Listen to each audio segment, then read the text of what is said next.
Yo, como tantísimos otros, empecé a leer a determinada edad novelas, poesía, cuentos, y en algún momento de mi vida eso se empezó a mixturar o a mezclar con la lectura de determinados autores que a mí me generaban un interés doble, digamos, ¿no? Como tipos dedicados al periodismo, pero que antes o después se habían dedicado también a la ficción, ¿no? Y ahí, cuando uno empieza a ver un poco en detenimiento eso, hay unas tradiciones que son absolutamente extraordinarias, ¿no? El periodismo narrativo, el periodismo cultural, lo que nosotros llamamos el nuevo periodismo, el periodismo literario.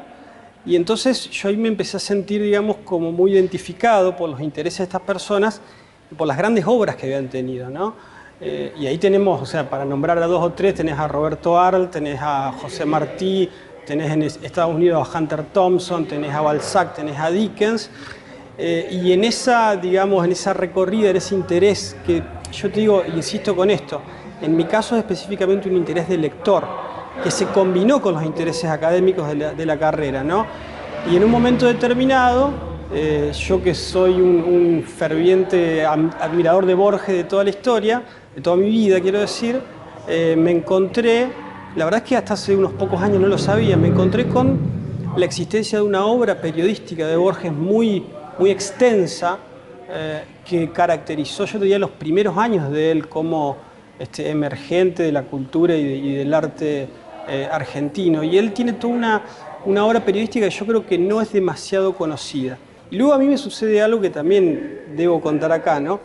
Que es que yo empiezo a trabajar en el diario Litoral a los 23 años, ¿no?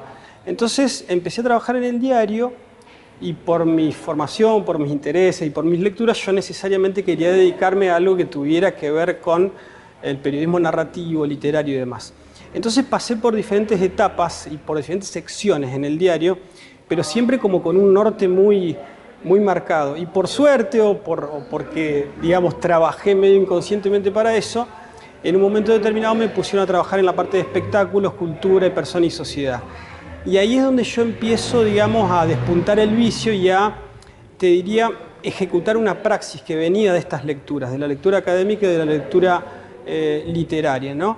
Y bueno, y para no hacerlo tan largo, unos años después de eso, yo lo que hago es crear una sección en el diario que se llamó en ese momento Anotaciones al Margen, que salía los domingos, que eran, te diría, específicamente textos de periodismo narrativo, donde yo podía, digamos, trabajar con cierta libertad al margen de mis tareas específicas en el diario, y donde me empecé a dar, digamos, el gusto y donde me comprometí con la escritura de manera permanente y persistente. Y la influencia necesaria de esas secciones son las Aguafuertes de Roberto Arlt, las Inquisiciones borgianas, los textos breves de Galeano y de tantos otros que yo te diría que combinaron con gran maestría lo periodístico y lo narrativo, que es como el eje central de mi interés, digamos, ¿no?